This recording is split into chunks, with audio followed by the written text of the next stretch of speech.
And then I had my cardiologist appointment and I explained to him, well, first of all, when he walked in, he was like, you lost a lot of weight. Because yeah, I Right. had lost like He 60 saw it pounds. immediately. They're like, who are you? Yeah. So I explained to him, I was like, well, I haven't had an episode in like 3 months. Like, he's like, good. Like, it's probably from losing the weight. And, we'll see how long before the next one happens, type thing. Right. And I'm That like, convinced you. okay. But I was like,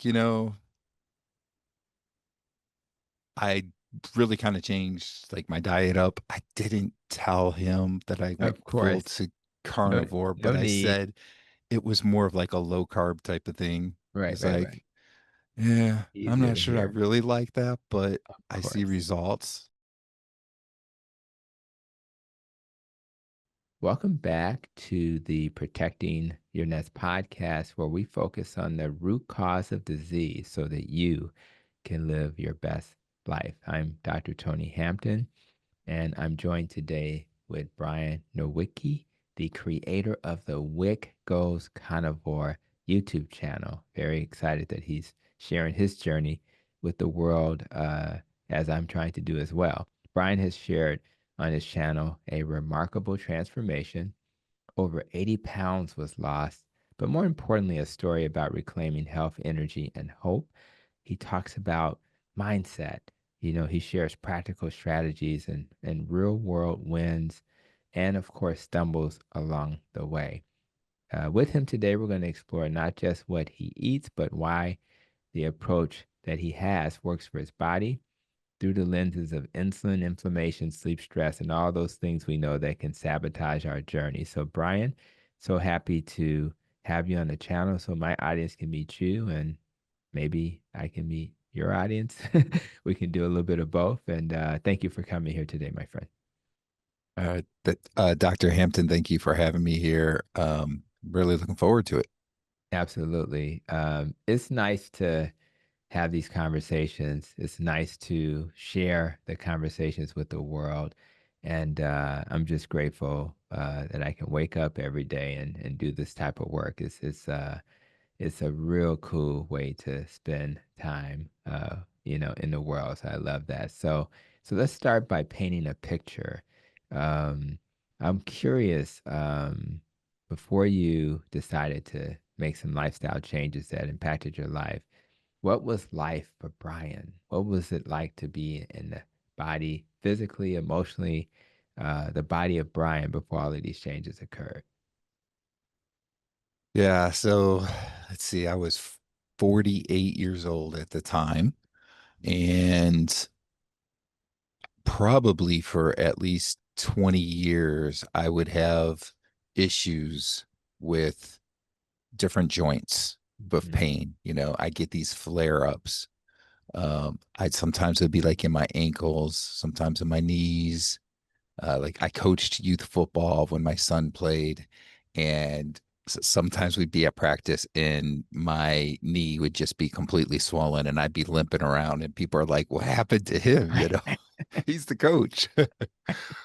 But so that kind of stuff would happen to me a lot. And my toes, my big toes, I had arthritis that was confirmed through x-rays in both of my big toes. And I had no energy really. Um, if we're talking about like, basically right before I started this health transformation, I would say for several months I was probably working, which was at a computer, so not doing much activity, get done working, and I'd sit around like on a couch watching TV or something like that, Mhm. and didn't want to do anything. Mm, If my wife was going shopping or something, I'd be like, no, I don't really want to go. I just never had the energy, didn't really feel like doing anything. I would say that I had depression, probably more mild depression. I wouldn't say it was really bad, but I had like mild depression. Um, but I wasn't really happy about myself. I was disgusted that I let my body go like it did. And mm, I really needed to do something. And I guess, I hit that rock bottom point where a lot of people, when you talk to them, they'll say, like, what really was the difference for them was when they hit rock bottom, that Mhm. they knew they had to do something. They hit that point, to make a change. And that's kind of how I felt at that point. So that's what I did. And I don't know, do you want me to go into that story of, how I changed or Yeah, well, actually, I yeah. think so. Let's dive into that. It's interesting who gets toe arthritis, right? It's like it's Mm. just it's like why there, right? And then of course the mood. I don't know that I was depressed in the past as much as not optimal. Like, so there's levels to this, right? And I just think for me, I've always been kind of a positive energy person, but man, I have like this fire in me now I can't explain. So no matter where people start emotionally, you're going to be in a better place when you make the change. So let's dive into that. Let's talk about that change that led you. We know why you did it because you weren't feeling your best. Let's talk about what you then did and to help. Okay. So let me, excuse me, let me explain a little bit about the toe thing real quick first, Yeah. because this is probably interesting. Everybody kept telling me it was gout, you get Right. the Of big course. toe type thing. And I went to the doctor a couple of different times and had levels checked, and I didn't have high uric acid or anything. So then eventually they did x-rays, and then Hmm. that's when they found the arthritis. So it's interesting. And that was probably one of my last things that made me really decide that I was at rock bottom, because I had about on, I think it was my right foot where the big toe swell up, and the whole top of the foot was swollen, the ankle, all that ended up getting swollen. And it was bad like that where I was limping for about 3 to 4 weeks before it Mm. went down. Normally, something like that would happen. It would be about a week or two. That's right. So that was probably the last thing. Like I was like, I really need to do something. Wow. So to segue into what I did, how I got there, and so forth, um, I just started looking a little bit. I knew people that had lost weight with the keto diet and were feeling pretty good from doing that. So I started searching for stuff on keto diet, and I found Dr. Ken Berry's channel, That's right. like probably a lot of people have, Of but course. I found his channel and started watching that, and I was like, yeah, with other people, like I personally knew people in the town I live in, everything that were doing keto.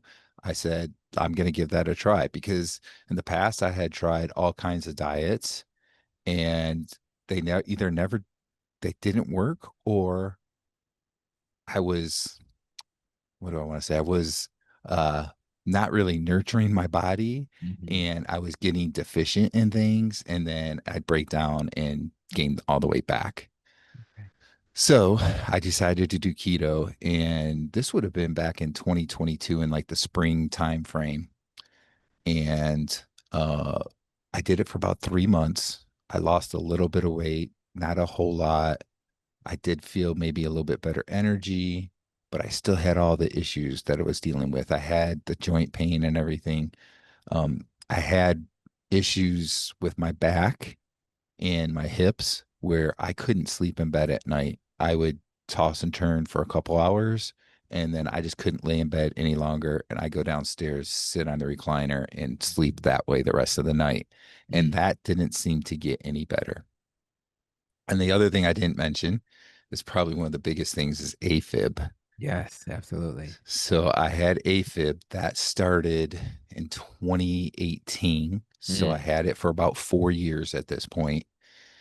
And when I first got it, the cardiologist said it's just going to get worse. Mm. And there's not really anything you Nothing can you can. do other than trying to lose a little bit of weight. It might help a Mhm. little bit, but you're still going to have it. You're still going to go into it, that type of thing. Right, right. And he was right to the point of it kept getting worse. That's right. But I didn't change anything diet wise. I didn't really do Right. anything to lose weight, even though he did say that could help some. He didn't say that that would fix it or anything, or, you know, put in remission or anything like that. So by this point, I was having at least 2 to 3 episodes every week. Mm, So I know there's like really two different kinds. Like there's the permanent where people are like in it for a long period of time, that's right. That's right. or there's what I had, I forget they call it Parox prax. paroxysmi paroxysmal. Yes, there we go. Okay. Yeah. So that's what I had where I'd go into it and I'd be in it for a couple hours, maybe 8 hours or something, and then I'd go back out of it. So that would happen to me at least 2 to 3 times a week. Mm, And I still had that happening after about 3 months of keto. And in that time of doing keto, I continued to watch Dr. Barry and a few other channels. And I was noticing him kind of talking a lot more about carnivore than keto. hmm And I also started watching a few other channels out there. Um, Boy, there's, like a couple of the doctors for sure. And Bart K, Professor Bart K, I started watching him a little Yeah. bit. And I think that's about the time Dave Mack started. hmm And I said, I've I've done a lot of research here. I think I'm convinced, I think at this point, that I'm convinced that cholesterol is not really a problem. Right. Right. So I'm going to go ahead and do this. And that was July 1st of 2022, 48 years old, 48 and a half years old. Mm, And I would say within the first couple of weeks, I was able to sleep in bed the entire night with no pain. mm, Um, I also did not seem to, within the first few weeks, did not seem to have any more joint pain. mm, So that seemed to be gone. Probably within that first month, my wife said, "You used to snore all the time. You don't snore anymore." mm, So the snoring went away. And I noticed pretty quickly, probably within a month, that I wasn't having any AFib episodes anymore. So I went from at least 2 to 3 a week. And the interesting thing was I could I could make myself go into AFib if I decided to work out and I lifted too heavy of a weight. hmm And at first, I was scared to really lift heavy weights, right? I'm Sure. like, okay, I haven't gone into AFib in a couple weeks here. This is kind of good, but I was still afraid. Mm, So, probably a couple of months in, I started lifting heavier weights and then noticing, like, okay, what's going on here? I'm still not going into AFib. And, like, I got the Fitbit, so I can pay attention to what my heart rate is doing and mhm, stuff.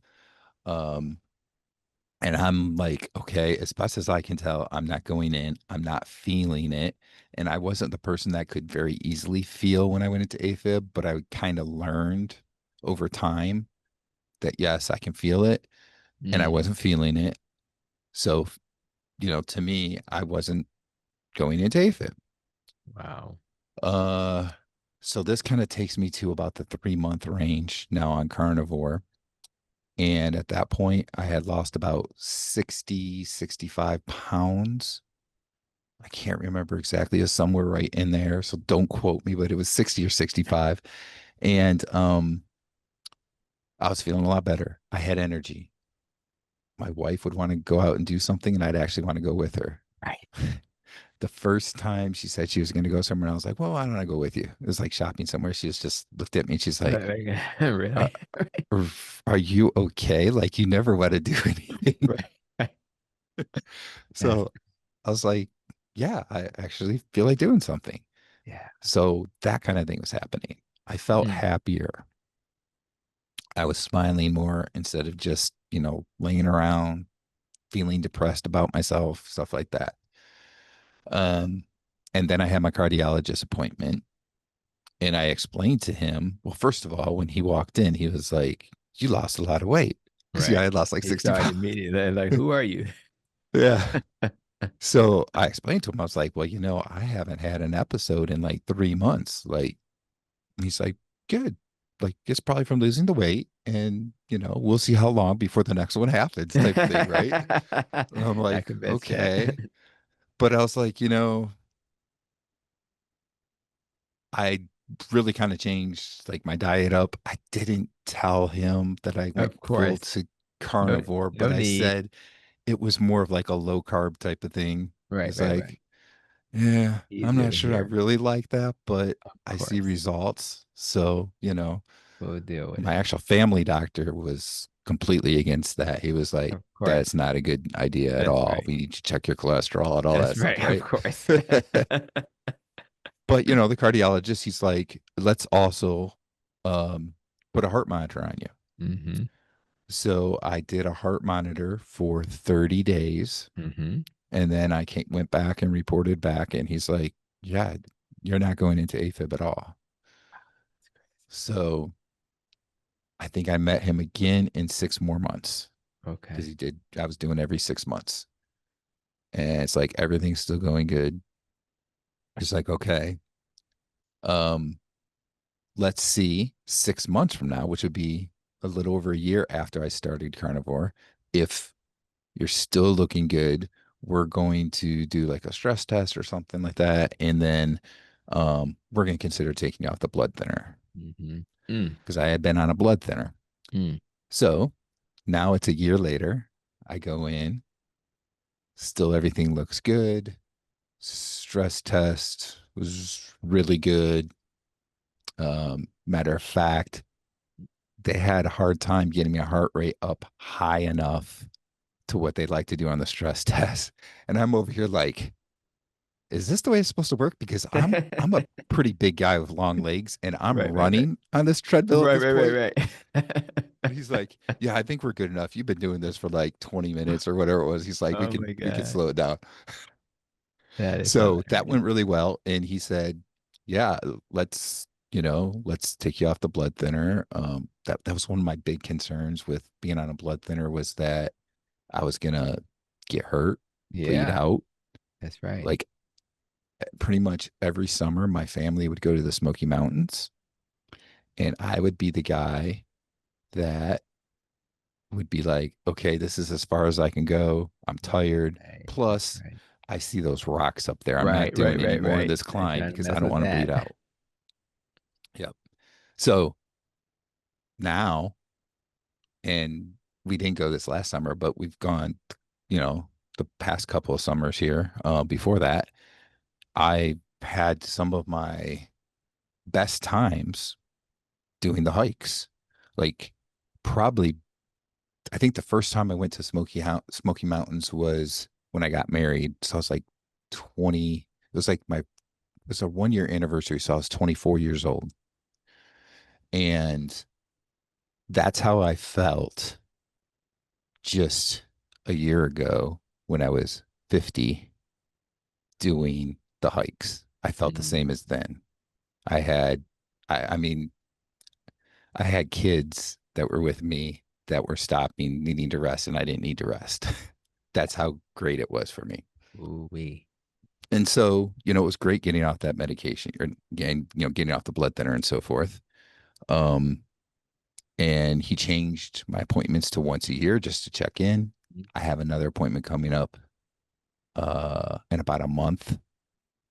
Just I don't remember exactly. You'll know, but whatever the test is supposed to check your heart to see if there's any signs of damage or whatever from AFib. Right, right, right, right. So that Okay. would tell him if maybe there's something that's happened without knowing it, and then I go out of it, that type of thing.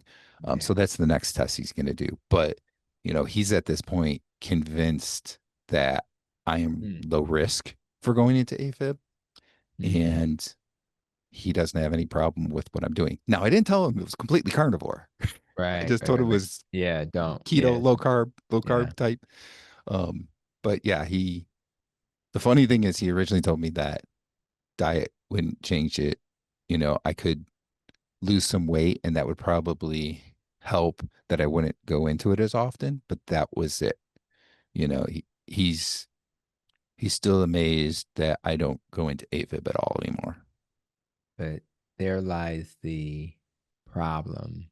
And I want to do a shout out to all the primary care doctors like myself who are trying their best to deliver the best care possible. I want to do a shout out to all the cardiologists who we rely on to help us focus on the heart in a way that maybe the family doctor doesn't. And while I'm shouting them out, I'm also asking the health system to help them learn that, yes, there's a root cause of everything. So the question is, why does Brian have AFib in the first place? And if we know that, then maybe we'll be able to help him in a way we haven't in the past, because we're continuing to use our band-aids. We're gonna ablate for those who qualify. We're gonna, maybe burn an area of the heart that needs to be burned so the pathways work better. We're gonna give you beta blockers to slow your heart down. We're going to do procedures and surgeries and medicine. And we're going to say to people, because we didn't think about the root cause, Brian's going to need medicine for the rest of his life that will inhibit him from doing the activities that make life worth living. We don't want to live in a world where that's normalized. And so it's not the doctor's fault that the education has been flawed. So if you end up with paroxysmal AFib, which is the kind that comes and goes, it's episodic. That can then lead to persistent AFib, where it lasts for 7 days and longer, and permanent AFib, where it's just continuous and it doesn't go away. We don't want to live in a world where that's normalized. And when I was in my obesity training, I even did a video about AFib. And in the video, I said that for every BMI point above 25, you increase your risk for an AFib episode by 4%. And so if my BMI is 30, that's 4 times 5, that's a 20% increased race, not to mention what your BMI was, right? So your risk, so as you reduce the BMI or the weight, your risk for AFib fades away. Now, why don't doctors know that? Because we're not taught to know that. And we're also not taught to know that atria, we have an atria and a ventricle. If I have a weight issue, then that excess body weight is going to increase the blood volume and pressure in the atrium. It's going to get stretched, and that stretching of the atrium is going to cause electrical misfires, and that misfiring is going to lead to AFib. Oh, by the way, if I'm obese in my body, I'm probably going to have some fat around my heart. And fat is not just sitting there, it's inflammatory, and it can disrupt, that inflammation can disrupt uh, the signals that send those little firings. So that insulin resistance and inflammation that goes away when you eat the proper diet is what happened in your case, in my opinion. And now you can go to the gym.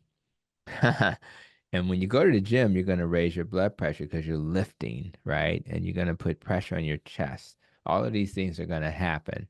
And then there's going to be adrenaline and all of these things happening.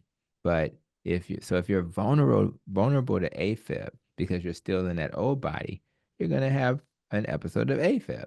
But you've healed. So, and again, this is what we need to do in healthcare, is to say, you know what? I don't even know what these blood thinners cost. Probably too much money if you go like the cash cost, right? Because we're paying for it either way. So we reduce the cost of care. We allow people to live a full life and really to thrive and heal. So your story just reminds us how things could be. And you shouldn't have to go to a podcast to learn this. You shouldn't have to go to a YouTube video. You shouldn't have to go to some symposium for metabolic health conference. You shouldn't have to find the rare metabolically trained doctor in Chicago. You should be able to go to any doctor in America or in other parts of the world, and they can say to you, you know what, before we start, we're going to give you the beta blocker to slow your heart. We're going to give you the blood thinner as a bridge, and then we're going to heal you. And then once we heal you, we can take you off of that stuff. And you shouldn't have to figure it out yourself. And your doctor shouldn't look at you saying, "Oh, that's good job." And I'm not sure I like that, but I'm glad that you're better. They should be amazed and shocked.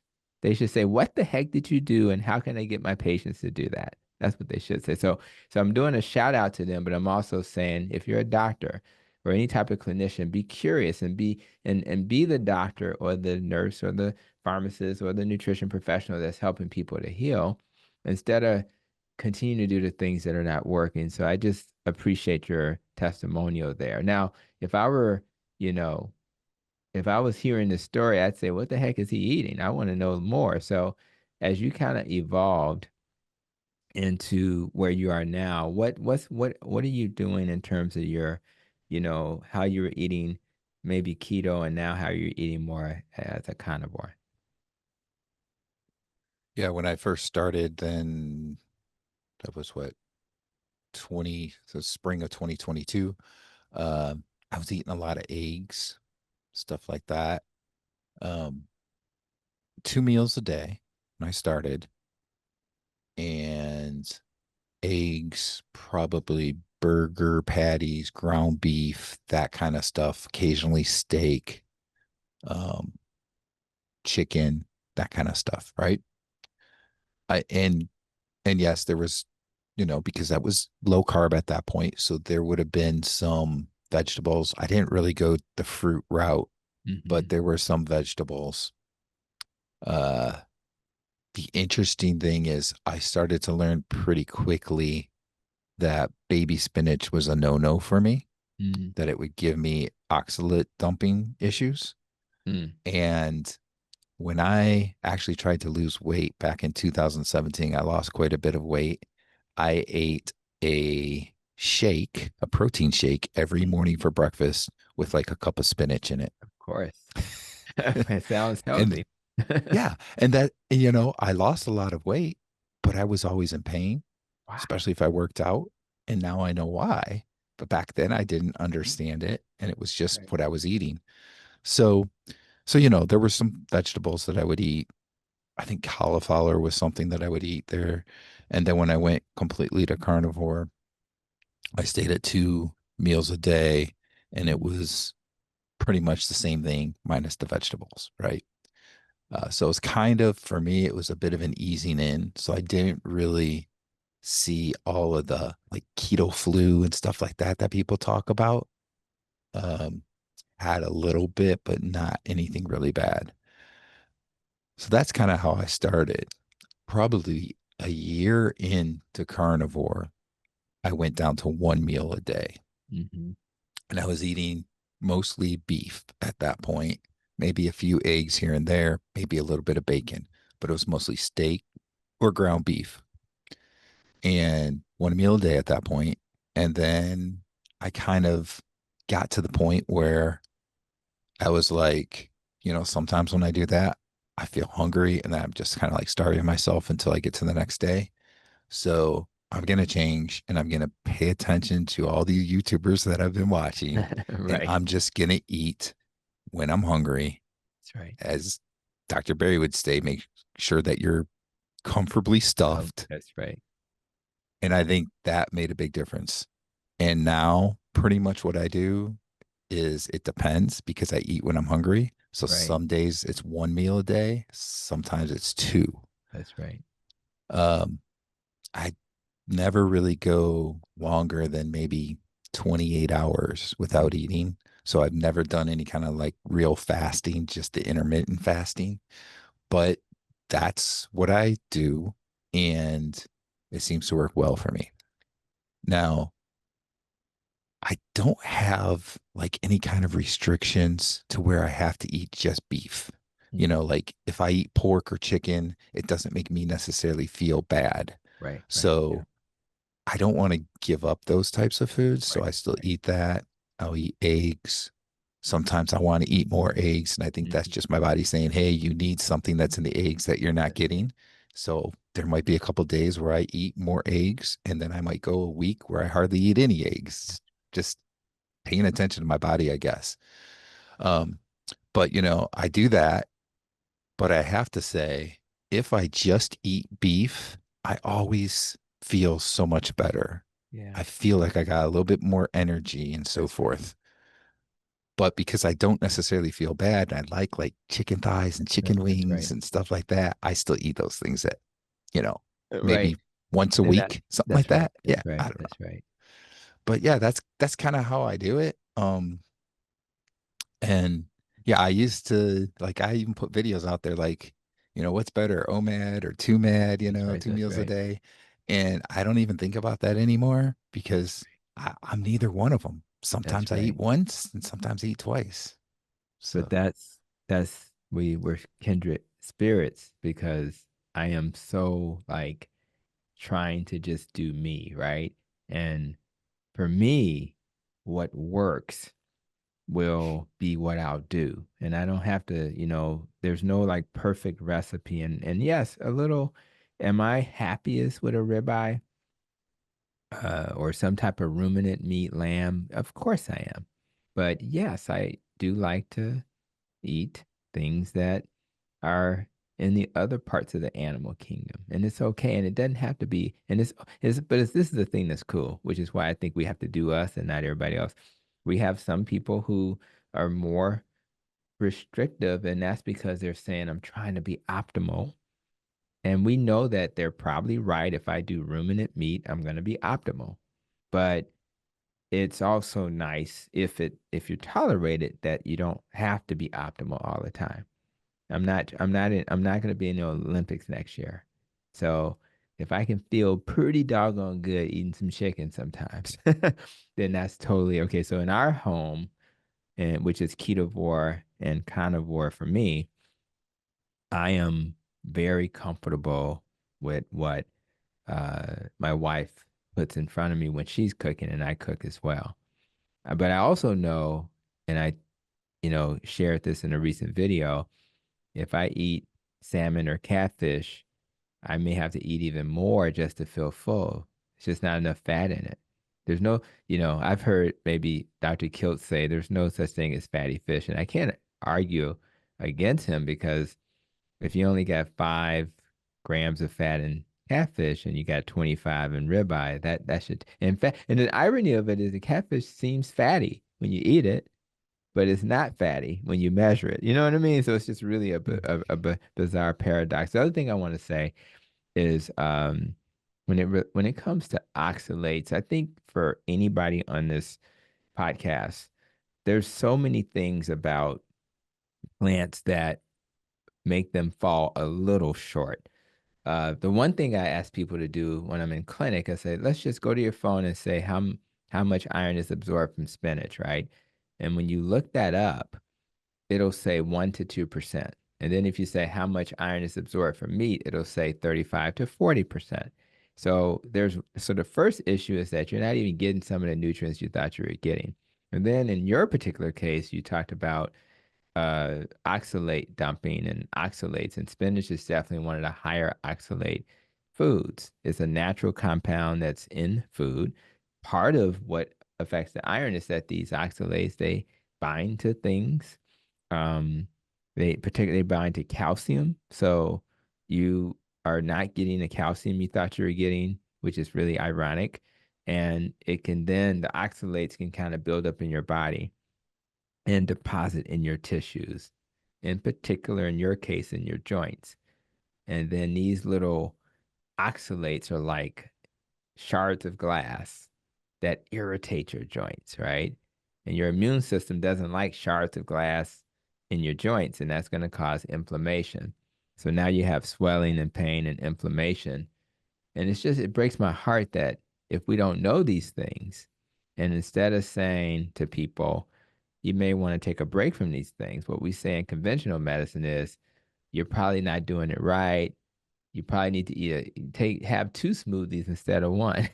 They just add on because in their brain they haven't learned these principles. So I just think we have to make sure we put these principles in as many brains as possible so that when people struggle, we're not just giving them a prescription. We're saying, you know what, let's talk about your diet and let's see if there's something there. And with technology, this is the beautiful thing. You can literally use AI to help a person who's struggling and say, you know what, AI, this is what's happening with this patient. What could it be? And I think that AI would even help a doctor who's not trained to figure some of this stuff out. One of the things I love about your uh, channel is that you focus on the mindset. Um, and I think a lot of what helps us to heal is how we think, you know? So your beliefs are evolving. There's some things that you've retired, there's some things that are new. So when you think about your mindset and why you focus on that, what would you like to share with my audience as how you've evolved as a person? I think that mindset has a lot to do with staying on track and, making it more of a lifetime way of eating. Um, for me, having a real important why is huge. And, I use Chat GPT and other ways to research, and there's nothing out there that will really give you a percentage of people that stop a diet because they don't have a why. Mm-hmm. But that seems to be a central theme. Mm-hmm. So while there isn't necessarily a percentage I can give you, um, most people that do stop doing a particular diet or way of eating, if you ask them, they either don't have a why or their why was not something powerful to them.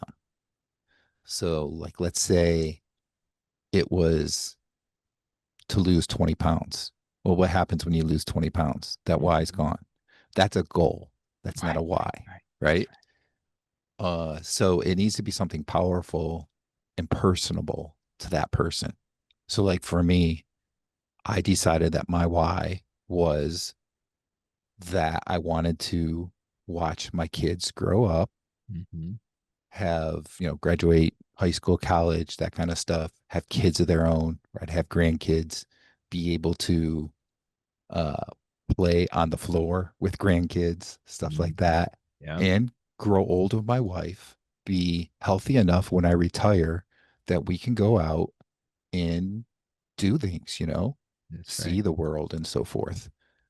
So it's kind of interesting because it's kind of a long why, but that to me hits all my personal bases that I want it to.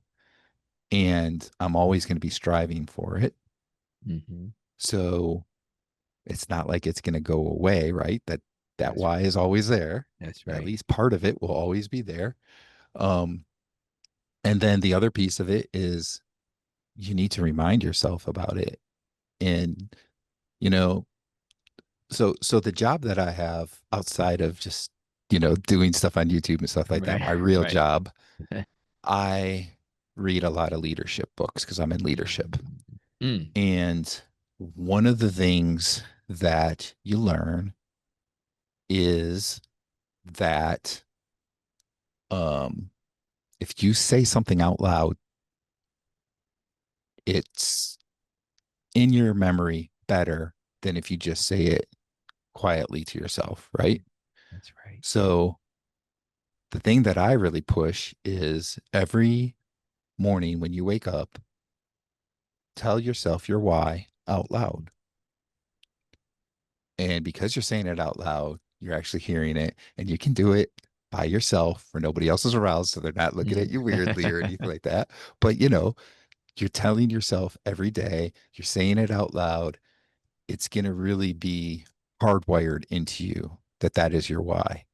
And then the Mm. other thing is anytime you feel tempted, remind yourself of your why.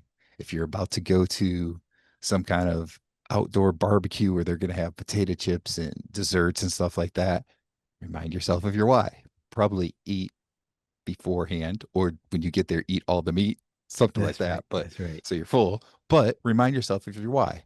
If you have a day that didn't go very well, when you go to bed that night, okay, it happened. I move on and remind yourself of your why. And I think that's very powerful. And like I said, most people that I talk to that are struggling or just gave up, they didn't have that type of a why and they didn't remind themselves every day of that why. I love. everything you said, and obviously the simple answer, the simple approach is keep it simple. What is your why and make it powerful is a very strong statement for all of us in order for us to live our purpose.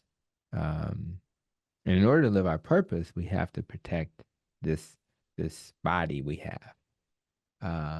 And what you've suggested with your comments is that if I have a why, it will be guardrails around our choices. It may mean that when I go to an event where the foods are not optimal, it's not a carnivore meetup, right? It's something else, right? In that environment, I'll guide my choices will either lead to me being more prepared when I before I get there. Like you said, I could eat before I get there if it's the wrong place. Or when I get there, I'll say, where's the meat? And then I can eat that, or I'll call ahead and say, can you make sure barbecue sauce is not on all the meat? And then that'll build like resilience. And as a leader, and I'm a leader as well, which is why we probably resonate with each other so well, it'll build the type of resilience you need when things get tough. When things get tough, everything is easier. And then you'll have that emotional intelligence. So this lifestyle anchors you so that you have emotional intelligence and you can handle difficult things. I love to challenge, every time I do a cold shower in the morning, I have to tell myself, okay, here it comes. And but it makes me stronger. And but even better when I get out of that shower, I've done one of my whys. Why bother? I want my mitochondria to be more resilient, etc. I have a why. And that's why before I get in the shower, I do it. But then I feel so cool after that. I feel like, oh, I did something hard this morning. And since I started doing those, and it's been a few months, it started with the idea for a video. And I said, well, I can't be hypocritical. I'm going to start doing these cold showers if I'm going to share it on YouTube, right? And I love that. And it's a simple thing I can do that's practical, easy, and I just want to encourage people to do hard things. Now, from a practical perspective, we have to live in this world and we have to travel. Sometimes I'm going from Chicago to St. Louis, or we recently drove from Chicago to Nashville. Shout out to Nashville. That's quite a city. It's not that little country city I thought it would be. It's pretty impressive. But um and then you'll see Texas Roadhouse and Longhorns and things like that along the way. So when you're on the road, how practically have you been able to manage that so that it aligns with your purpose and doesn't get you off track? That's a great question. And most of the time, I manage well. Sometimes I don't. Amen. Uh, so for me, one of the most interesting things is I'm the only one in the family that is doing the carnivore diet or anything really low carb. Like my Okay. wife is trying to watch what she eats, but it isn't necessarily low carb. Right, right. She'll eat stuff that I still look at her and I'm like, okay, I'm not gonna say anything because I wouldn't eat that, but that's okay. That's right.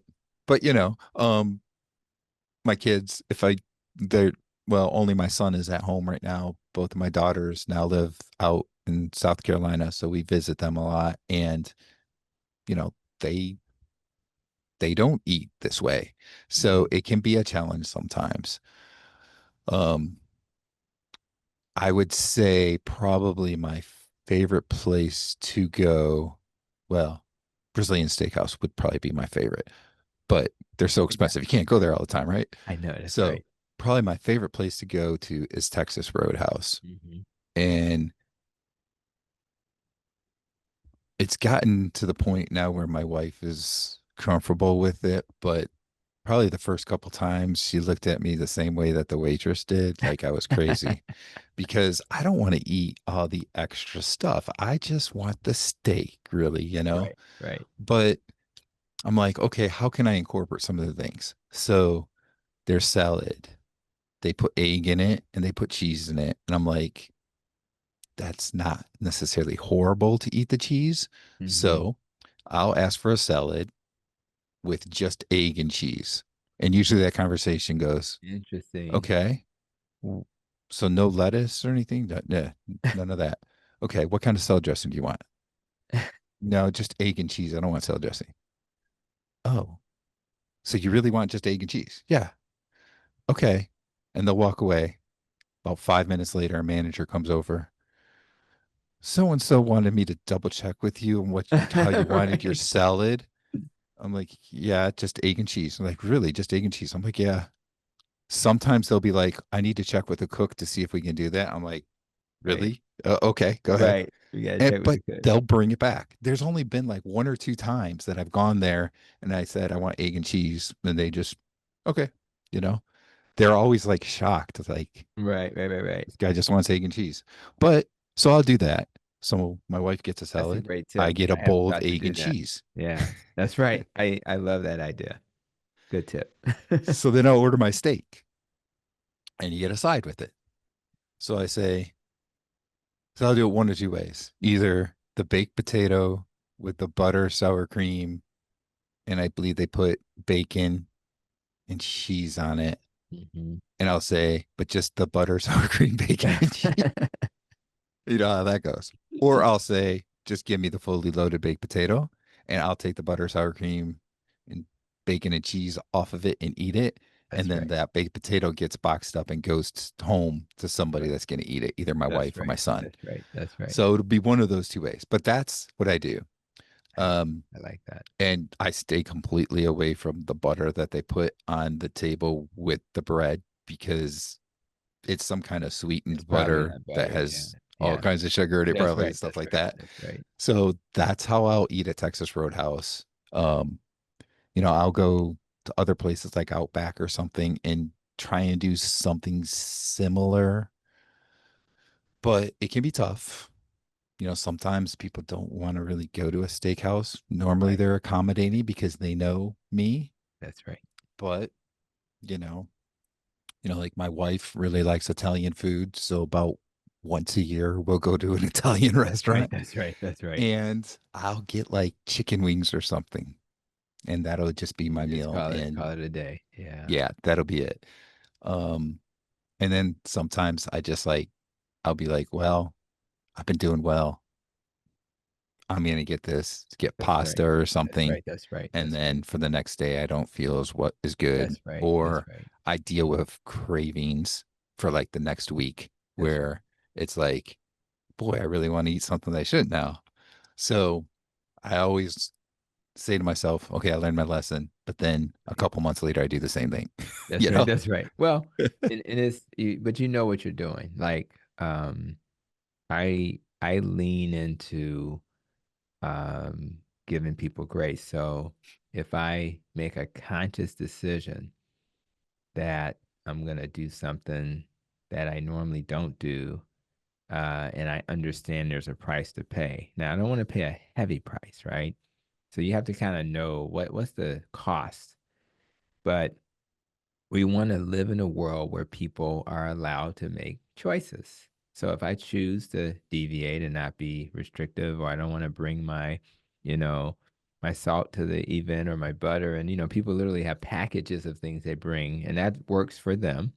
I typically haven't done a lot of that, although maybe in the future I'll be a little bit better about that. But then the reason why I haven't done that is because I'm not first of all, I don't eat out a lot. I mean, I am my my oldest son, shout out to Brandon, and my youngest son Justin, but Brandon, I think he makes love to the steak when he's preparing it. And I'm thinking, what are you doing? Why are you rubbing on that steak like that? But the way he prepares it, and I, we've gotten more sophisticated. Oh yeah, you actually have to check the temperature if you want it to be medium rare. I didn't grow up knowing you had to check a temperature. But in the community I'm in, it was always well done anyway. Just kill it twice. But you learn that when you are so accustomed to eating really quality food at home, I'm not interested in eating out a lot, but you have to eat out sometimes and you have to make these choices. So it's just good to live in a world where you make your own choice, you know what the consequence is. But for me, when I break the rules, I'm not optimum for a day or two, but it's not a big deal. And I don't get triggered back into the other lifestyle that I had prior to this. Some people cannot do that and they shouldn't. But for those who can, we give you permission. You still will be in the keto community or the carnivore community, wherever you live, and we won't like banish you from the community. Do what works for you. And then if you do that, I think you'll serve yourself better.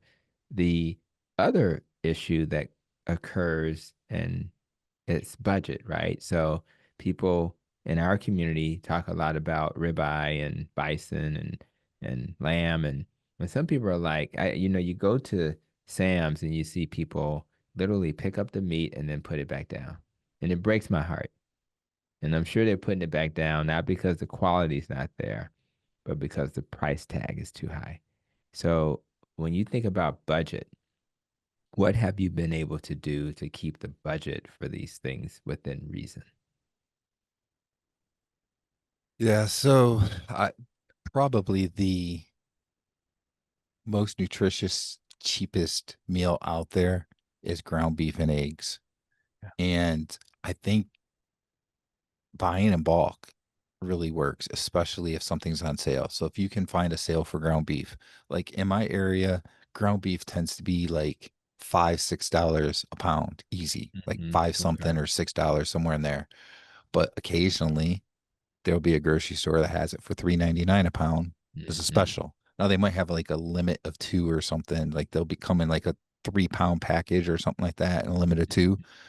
But you can go in, buy those. Next day, go back, buy a couple more, Right, and you right, could do right. that at the cheaper price, store it in your freezer, thaw it out when you're ready. You can cut it into 1 pound pieces, package it up that way, Um, but you can do those types of things. And ground beef can be very easy and cheap. Mhm. Um, it's funny because my favorite ways of eating ground beef is actually the exact way that Dr. Barry just came out with a video in the last couple of weeks, where he does ground beef in a cast iron pan, I believe. That's Mm. how I do it. At least I think it was a cast iron pan, and he used bacon grease, and then he put eggs on top and just mixed it all together. Yeah, I love doing it that way. yeah. And I mean, if you eat like, let's say, a pound or a pound and a half of ground beef and like 6 eggs, it's gonna Mhm. fill you up. Obviously, not everybody needs to eat the same amount of food to get full, but that's gonna fill you up, and it's gonna be pretty cheap. That's So that's a really good thing. I think chicken thighs, chicken in general tends to be cheaper. The mhm. biggest problem I have is I can't do that very often because I don't get full enough from it. It's Right. too lean. Yeah, that's right. So I end up feeling hungry and wanting to eat again. So, but that's something you can do. Mm, mm, mm, The final thing I'll say that I do is I go to Costco. We have a Costco not too far from our house. We have a membership, and you can get the big slabs of meat. Like I'll get either ribeye or the loin in the mhm. big slabs, and then I'll cut it down into the individual steaks. So the individual ribeye steaks or the individual New York strip steaks, whatever. And typically it's cheap, much cheaper than the individual steaks that they have Right, there. no doubt. And it's a lot cheaper than what it is at a grocery store. That's right. So that's another thing that I will do. And we'll go to Costco usually about once every 3 to 4 weeks. And yeah, we spend a few $100 on Right, right, meat, right. but You yeah, but it'll last me three to that's four right. weeks. And then the final thing I'm gonna say is while I do those things, my other philosophy is food is really about health, and your health is more important than trying to be the cheapest possible. Mhm. So find other ways to save a little money so that you can spend that little bit extra. That's In right. one way, like you said, you don't go out to eat very often. I mean, going out to eat has gotten outrageous. It Don't go has. out to eat out as That's often. right. That's My right. wife and I will go out to eat somewhere fairly decent place, and it's $100. That's right. That's right. Well, for $100, you can get a lot of meat, That's really, right. That's right. a lot more than one meal's worth. You got So, that right. so that's kind of my philosophy too. Um, I'm the type of person that, I can just eat regular eggs. Sometimes I'll eat the pasture raised, but I can just eat the regular eggs. That's right. But maybe somebody else wants the pasture raised and it's a couple dollars more, then find something else that you can do with your budget that you don't need to do. And then you've saved that. That's right. And I guess the other piece of that is I don't have to buy all these extra things, these condiments and You side just don't. dishes Yeah. and antacids and stuff like that Right. other people buy. So I'm saving money that way.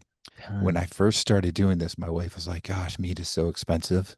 And probably within a few months, she was like, we actually are saving money by you eating that way because you're not buying all the other stuff. I don't go That's to right. Starbucks. I don't go to That's right. McDonald's. No, So, there's a lot of money spent, and you don't think about it because it becomes a habit. Oftentimes, I'm talking to other leaders in the morning, um, and I hear them, say, "Hold on for a second," as they're ordering the coffee. And even if you're a coffee drinker, just get you a coffee machine and leave out with it instead of spending $3 to $5 or $6 for this fancy drink that shouldn't cost that kind of money. mm, Um, so I just think that I agree with you. My wife sometimes says you just never like are interested in snacking. And the answer is if I get enough fat, the video I released today of this recording is me doing kind of saying, oops, ate some peanuts and popcorn. And why did I do that? Because I ate seafood for dinner. I didn't have lunch, and it just wasn't enough fat. I wasn't full, and I ate like 6 fillets, and I was still hungry, and I realized it was the lack of fat. And so, if we eat properly, and we add the fat to our diet, rather you're carnivore or keto, and you cook in animal fats, beef tallow and ghee and duck fat and lard, um, and you have fattier cuts, the ribeye, the pork belly, um, and you add egg yolks and things to things that normally you wouldn't do that to, then all of a sudden you have enough fat and you're full. And you won't need that snack, the popcorns that never fill you up, and the nuts that you'll eat the whole container. You just can't help but to keep eating them. It's the most they should put crack cocaine and nuts right next to each other because they're very. And Dr. Eric Westman speaks about this. He tells his patients not to eat nuts and seeds when they're adopting these low carb keto and carnivore diets. So, do you spend any energy focused on how much fat you have in your diet? Like, because people literally measure these things. I don't particularly do that myself, but I do have patients who do. So do you focus on, do I have enough fat compared to protein? And also, do you do anything with electrolytes? Those two things. yeah. So when I first started, my big concentration was making sure that I was eating enough protein. Hmm. Um, and I would basically make sure that I got to the right protein level. And then to make sure I was full, I would add whatever fat I needed to. So if I need to add butter or whatever, just, to make sure I got there. I'm at the point now that I don't really check that. Right. And I know like if I am getting hungry more often, I know that I didn't have enough fat, or if maybe I have a little bit of trouble with going to the bathroom, I didn't have enough fat and I need to increase the fat in my diet.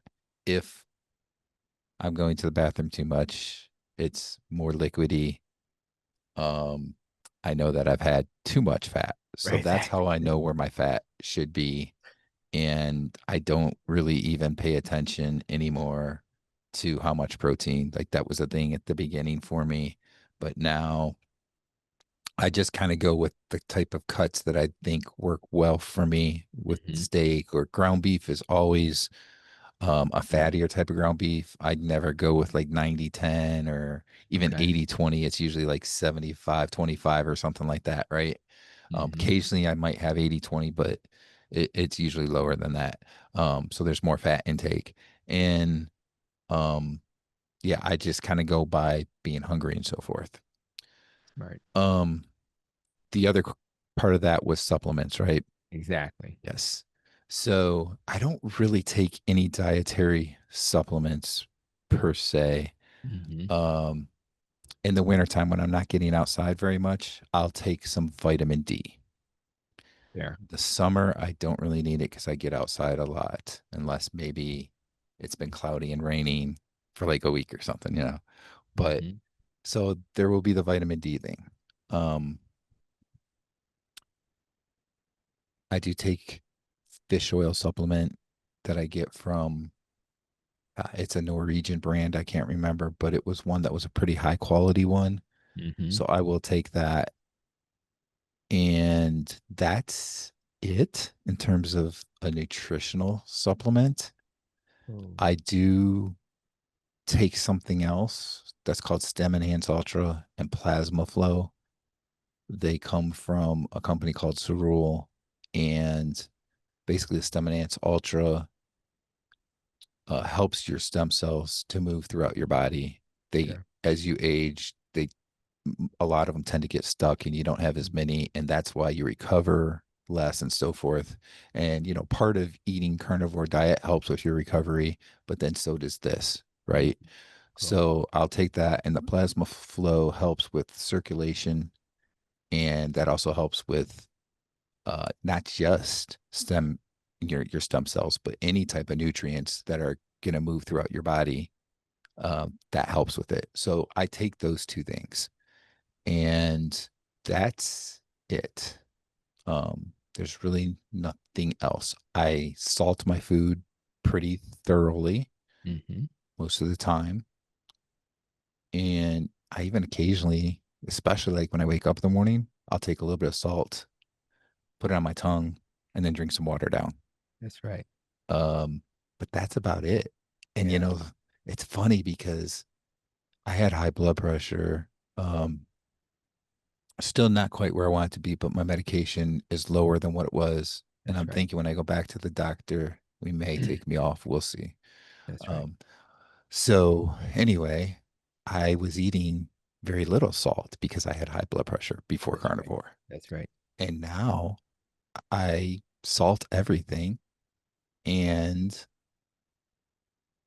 there's been an improvement in my blood That's right. pressure. That's right. That's right. And when I have blood work done, my sodium levels are perfectly fine. Hmm. So my body's doing what it needs to. And if I did take too much salt, it's flushing it out as it needs to. It's not Right. storing it in my kidneys and causing Right. issues. So so I'd say that was it, electrolytes, if I'm working outside all day, sweating like crazy, it's really hot, or if I do a really good workout, I do have an electrolyte mix that I'll take. That doesn't happen a lot for me. I That's don't right. work That's out right. as much as I That's right. should. That's right. So it might be once a week type of thing. But that's it. I don't do it just any of the time, right? Now, if I was just starting up, I'd probably take electrolytes at least the first few weeks every day, just because you tend to lose a lot of excess water. And when you're doing that, you're losing a lot of electrolytes That's too. right. That's So right. I'd probably do that. And that's probably part of the whole keto flu thing with people, is that Right. they don't feel as well because they're losing too many electrolytes and they're not replenishing them. So I'd probably do that. But where I'm at now, 3 years later, I hardly ever take electrolytes, just when I really, really feel like I need to. Yeah. And that's why these conversations are so important. If we were two plant-based guys talking about this topic, we would have a different conversation. Shout out to all the plant-based folks.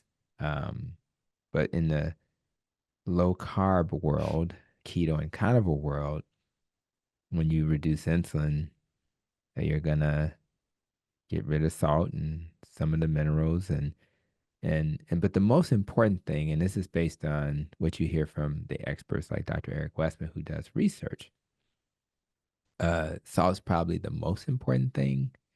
So we need to make sure we salt our foods. And you starting your day with a little extra salt is the opposite of what the world is hearing. It's the opposite. It doesn't make sense. But but again, we're trying to heal those blood vessels, which is why you're going to eventually be off medicines more than likely, because when you get rid of the inflammation and the oxidative stress in your blood vessels, they become more elastic and they start to make nitric oxide again, which is made in those endothelial cells of the blood vessels, and you will restore a normal blood vessel function. They become spongy again. And when that happens, if you put salt in your body, it'll just open up the artery when the salt brings the water in and increases the volume in the artery, as opposed to being constricted, which is what happens with the standard American diet.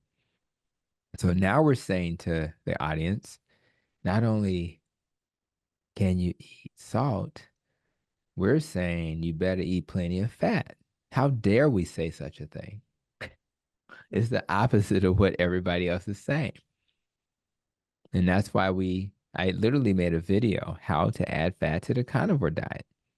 Because if you don't eat the carnivore diet properly, you may find yourself in a world where, and you've seen this happen with some of the people in the carnivore space, moving away from a diet that actually is killing you because you didn't have enough fat. Carnivore is essentially a keto diet. And if you don't have enough fat, which is what keto diets are, you're going to struggle. That does not mean it's a bad diet. It does not mean that, oh my God, there's trouble. No, that just means that the diet that has helped you heal needs to have nuance. And that's why we have these conversations so that you can course correct and don't go back to the diet that made you sick in the first place. So that's why these conversations are so important. And that's one thing I wanted to bring to the table, which is this sense of community that you have. Whether it's Facebook, a podcast, YouTube channel, you seem to understand the importance of community. So when you think about the word community, what does that mean to you? Well, I think first of all, community helps with your own motivation and accountability. Um, so that is an important piece, I think, for people because if you try and do something alone, it's a lot harder to do it. But when you have other people there supporting you, it's so much easier. And, you know, there's situations like mine where I'm the only one in the family eating this way. Yeah, I get support, but it's not the same. So this community is huge for support for me. It really is. Yeah. Um, and like I think this community is just awesome because everybody seems to be so willing to help each other out and support them, be positive. I know you get some bad apples out there that say stuff, Yeah. but you have that everywhere with anything. But this community, I've never seen a community like this that is so supportive of people and helping them. Like, unless you're somebody like Dr. Tony Hampton or Dr. Barry, Hmm. you don't have that big of a following on YouTube. Or maybe Dave Mack. He's got a pretty big following. Dante Ferrigno. But you get it. There's a few people that have a bigger following. And then there's a lot of people in the community that have a YouTube channel, don't have that big of a following. They're not making money by doing this. They're Mhm. just trying to help people. There's a lot of people in the community that don't even have their own channel, but you can go on anybody's live stream and they're right there talking in the chat, That's right. helping other people out. You know, people are able to use their experiences and give tips to people based on their experiences. the key is you want to find what works for you, but to be able to hear all these different experiences, that's going to help to shape what you can do and try to see if it works for you, right?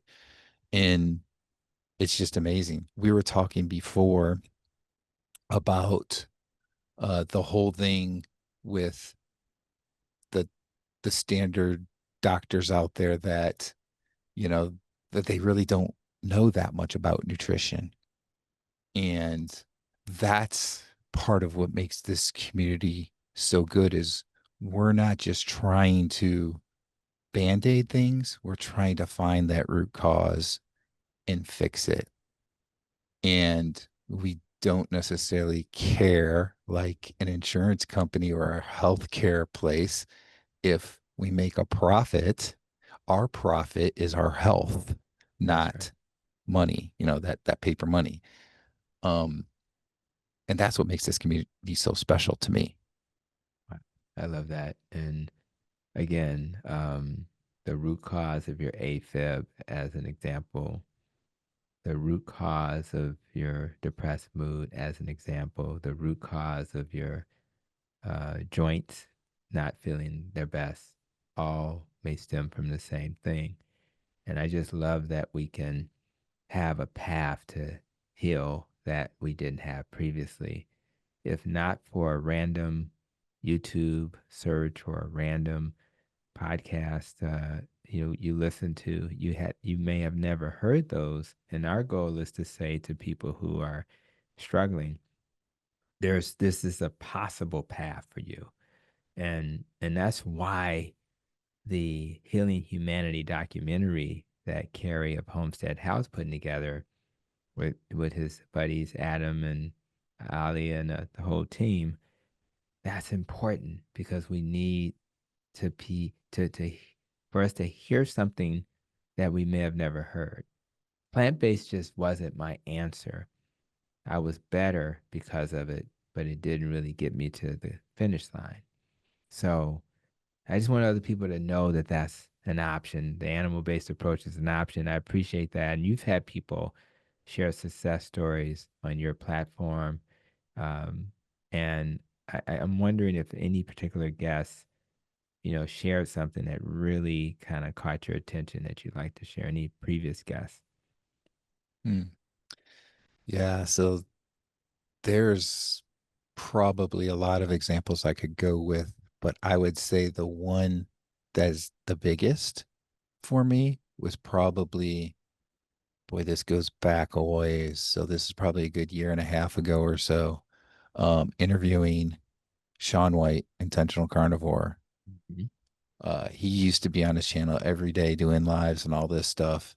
And I got to interview him. It was a long interview. We broke it up into 3 videos. That's how long this interview Wow. was. Wow. And he the the positivity and the motivation and just hearing him talk, how inspiring it is, really, I think, got me down the path of thinking how important motivation and accountability really is. Mhm. And I think it helped me to kind of transition from having a YouTube channel where I talk about other channels, the good things they're doing, and what I think about carnivore, more into talking more about the whole positive side of things and really the accountability, the motivation, your why, that kind of stuff. I think that really shaped me into concentrating more on that for people because I think that's probably going to help people the most. Because if you think about it, everybody is kind of different. We might have different health issues coming into this. Some people might not have very many health issues, but they still want to do this because they realize that this is the type of way that they should be eating.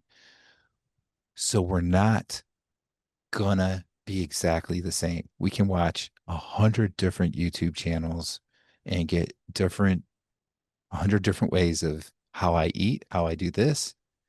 I might exercise, I do very little exercise, whatever. But what we can do is take that, have that right mindset, and create our own way of doing this.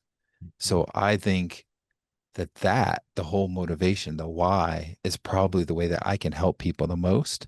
I do share my experiences of what I eat and how I eat and so forth, but that's not going to necessarily help people as much as helping them to stay accountable and stay eating this way and that kind of stuff.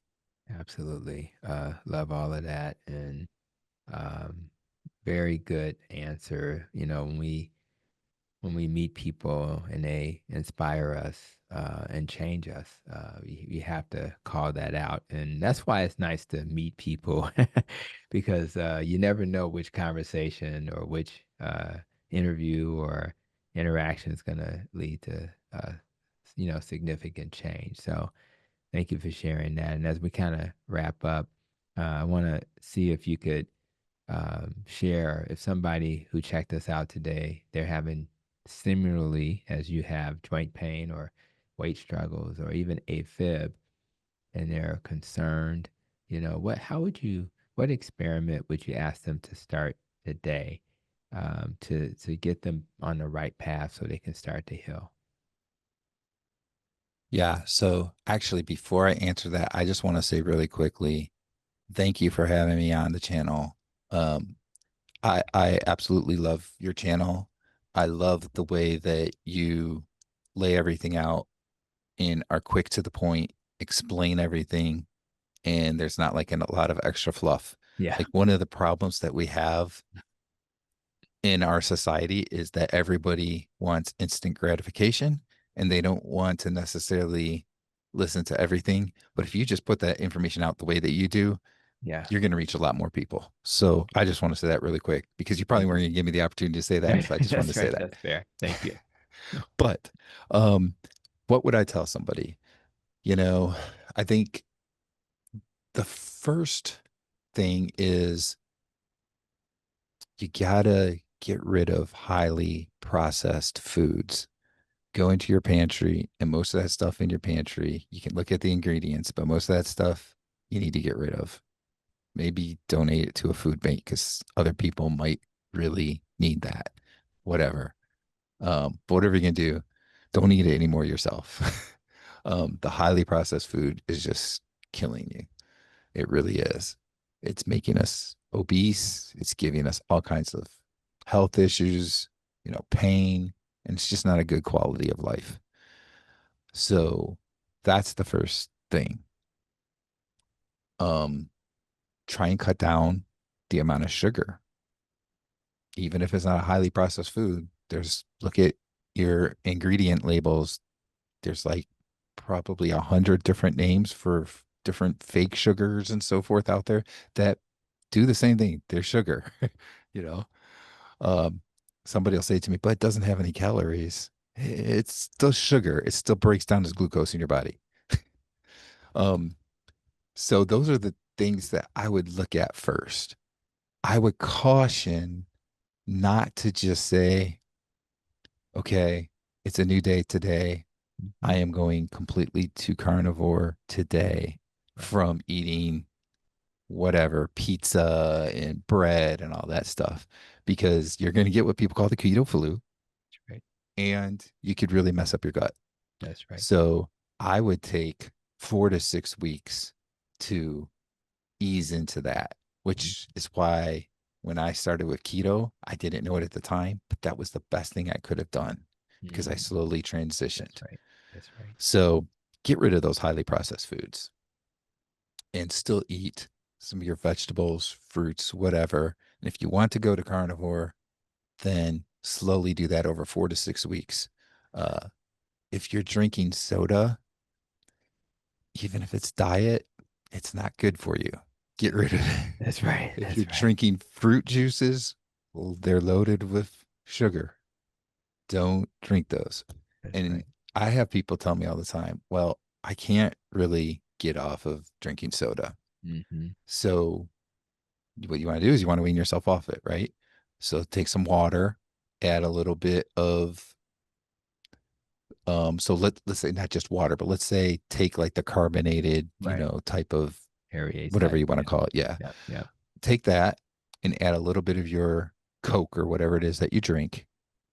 And each day, put a little less Coke in it until Right. you've completely weaned yourself off. Might take a That's couple right. weeks, but the next thing you know, all you're drinking is that, you know, Topo Chico or whatever it That's right. is That's that you're right. That's drinking. right.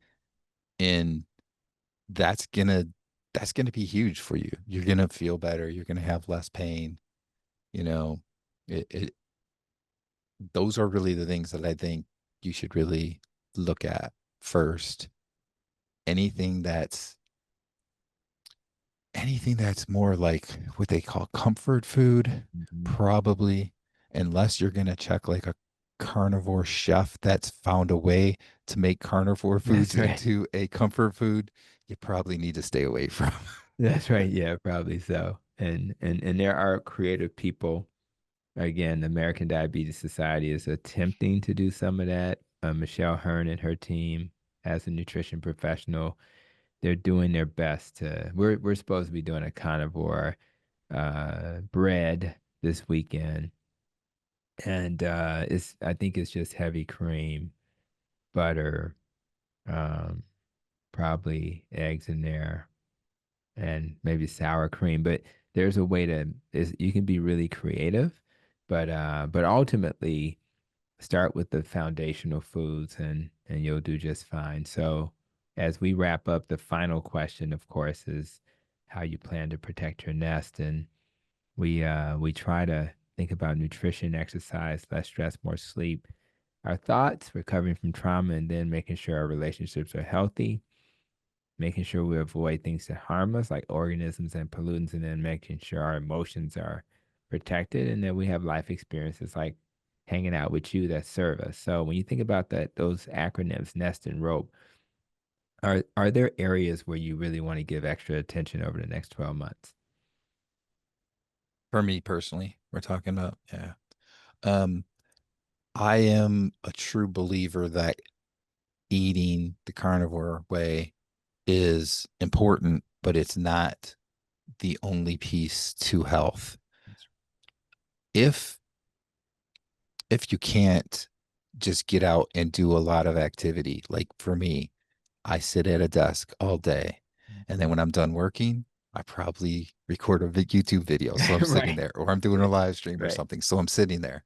So if you're in that type of situation like me, you need to commit time to exercise. That's right. You need to be able to say, like, okay, I'm going to go on this 20-minute walk. I'm going to work out, lift weights, whatever, for 30 minutes, hour, whatever you might do. If you're somebody that's more active, you probably don't even need to do that. You just need to Mm, keep being more active, right? And like I think back to before before all this technology where making things so simple for us, most people were just active. mhm, And that's kind of probably what we need to do there. So I believe that that is really, really important for us. I think that grounding technique mhm. is really important. And like right now, we're sitting here at the desk. I have a grounding mat. I'm barefoot Oh, and my nice. feet are on the grounding mat. Wow. Nice. And it didn't cost that much. I don't know. Right. It's like $30 or something, $40. I don't know, but I've had it for a few years and I use it. Um, if I get to go outside, a lot of times walk in my backyard barefoot or something to Mm-hmm. help get that grounding. Sleep is huge. You Mm, can eat the right way, but if you're not getting enough sleep for your body, which is different for everybody, but if you're not getting enough sleep, you're not going to really be that healthy. You're not going to lose weight. You're still going to feel sore, tired, that kind of stuff. So sleep is huge. So for me, I know I'm always best when I get 8 to 9 hours of sleep. That yeah. can be somewhat tough at Yeah. times, but that's what I strive to do. And that's a big thing that over the next 12 months, I need to focus on. It's making sure that I'm getting enough sleep because there's times that I don't. But I Mhm. think sleep is very, very important. So a lot of those things. I think the final thing I'll say is with eating this way, it does change your mood. You get rid of the brain fog and so forth. You're happier. But what probably makes people even happier is things like talking to people in this community, things like if you've got family, spending time with that family. Mhm. And what I don't think a lot of people talk about is just getting outside in the sun. Mm, Anytime I'm out there, I feel so much better. that's right. Like I'll go outside and I'll cook my steak or something and I'll set my chair up That's to the right. sun and I just sit there for 20 minutes, whatever That's it right. is, 15 That's right. minutes, and I just get the sun. And it's funny because before carnivore, sometimes I'd be like, man, it's so hot, whatever. And now it's like, man, my arm, it's got that warmness, but it feels really Mhm. good. And then like I'll go inside from cooking. I haven't even ate yet. And I'm like, wow, I seem happier and I seem like I got more energy all of a sudden. Right. And Right. all I did was go outside and get some sun. So those are the things that I would focus on.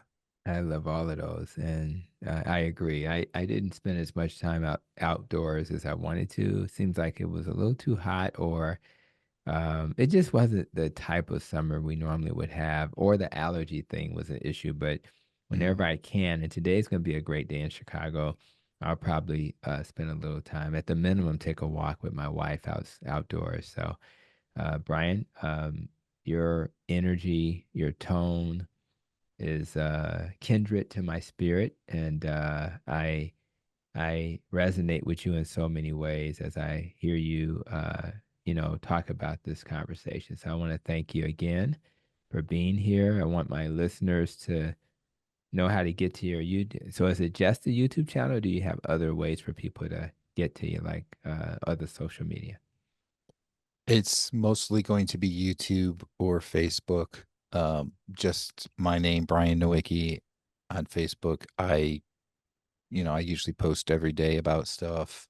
Um, and I have a health and wellness group on Facebook. It's kind of a private group, but anybody that wants to join, I'd let in. I just don't want people to go in there and start spamming that kind of Right, stuff, right, trying to right, sell right, stuff and that right, kind of right, thing. right. Yeah, So it's Brian and Brian's Health and Wellness Group or something like that. But if you go to my Facebook page, Brian Nowicki, uh, look at my picture, my face, you would know.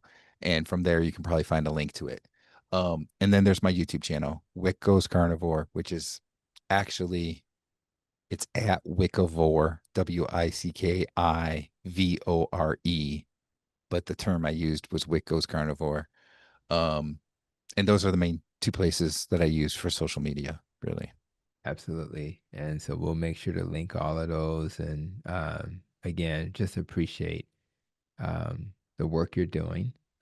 You're impressive in that you're trying to post almost every day. That's pretty impressive, but stay the course because your voice needs to be heard. And again, thank you so much. I'm so happy I had a chance to get to know you even more during this conversation. I just feel grateful to meet people like you in this space. So, the support you mentioned is what the metabolic health doc needs as well. So, thank you for being here to support me as well as I try to support you. Appreciate you. All right. Thank you. All right. And for the people who checked us out today, remember, we're not about chasing numbers, what your LDL is and all of that stuff. We're about restoring function. We're about making sure you feel your best. And I'm hoping that today, um, you're willing to experiment. So if you're just getting started, Brian said, hey, just let's remove processed food. Let's remove sugar. What an easy thing to do in the beginning. So let's start there.